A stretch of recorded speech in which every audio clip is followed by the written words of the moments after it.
ఈ డిగ్రీ కళాశాలకు సంబంధించి ఏమైనా విద్యార్థులకు కానీ స్టాఫ్కు కానీ ఇంకా ఏదైనా సంబంధించి కొన్ని అవసరాలు ఉన్నాయని నిన్న ప్రిన్సిపల్ సార్ కూడా చెప్పడం జరిగింది. ఇప్పుడు ఉన్నటువంటి పరిస్థితుల్లో సింగరేణి కాలరీస్ కు సింగరేణి రికగ్నైజ్డ్ యూనియన్, మరి మా Singareni collieries workers union AITC సామాన్య సెంట్రల్ సెక్రటరీ ఏఐటీసీ కార్పొరేట్ లెవెల్లో ఇక్కడే ఉంటారు. ఏ సమస్య మీకు ఏమైనా అవసరం ఉంటే ఖచ్చితంగా మా వంతు, మా యూనియన్ వంతు ఖచ్చితంగా సహాయ సహకారాలు అందిస్తామని జిఎం గారి దృష్టిలో ఉంటే, ఇక్కడ ఆర్జీవన్ జిఎం దృష్టిలో ఉంటే ఆయనకు సంబంధించినటువంటి పని చేయవలసి వస్తే ఆయనకే కాకుండా సింగరేణి సిఎండి బలరాం నాయక్ దృష్టికి కూడా తీసుకెళ్లి మీ సమస్యలు పరిష్కరించే దిశగా మేము ప్రయత్నం చేస్తామని ఈ సందర్భంగా తెలియజేస్తా ఉన్నాం.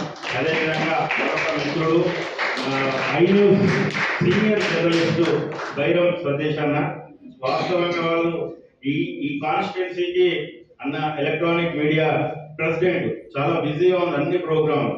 మనం సంబంధించి ఆయన సమయం తీసుకోవడం జరిగింది. ఖచ్చితంగా రావాలన్నా డిగ్రీ కాలేజ్ పిల్లల మధ్య మనం సెమినార్ ఏర్పాటు చేసుకుంటున్నాం కాన్స్టిట్యూషన్ డే సందర్భంగా. అంతోటే సమయాన్ని కేటాయించి వారి ఇక్కడికి వచ్చి, ఎందుకంటే అనేకమైనటువంటి గోదావరిలో అనేకమైనటువంటి సమస్యలు, అవినీతి కుంభకోణాలు, మంచి జరుగుతుంది చెడు జరుగుతుంది. బైరం సతీష్ అన్న అంటే ప్రభుత్వాలకు ప్రజలకు వారధిగా ఉంటూ ఏదైనా కానీ ఎప్పటికప్పుడు నిజాలను నిగ్గుదేలుస్తూ ప్రభుత్వానికి తెలియజేసి, ముఖ్యంగా పేద ప్రజలకు, విద్యార్థులకు, యువకులకు వారి ఛానల్తో అండగా ఉండి అనేకమైనటువంటి సమస్యలు పరిష్కరించిన ఘనత సతీష్ అన్న గారి. వారు కూడా మనకు సమయం కేటాయించి ఇక్కడ ప్రత్యేక ధన్యవాదాలు తెలియజేస్తాము.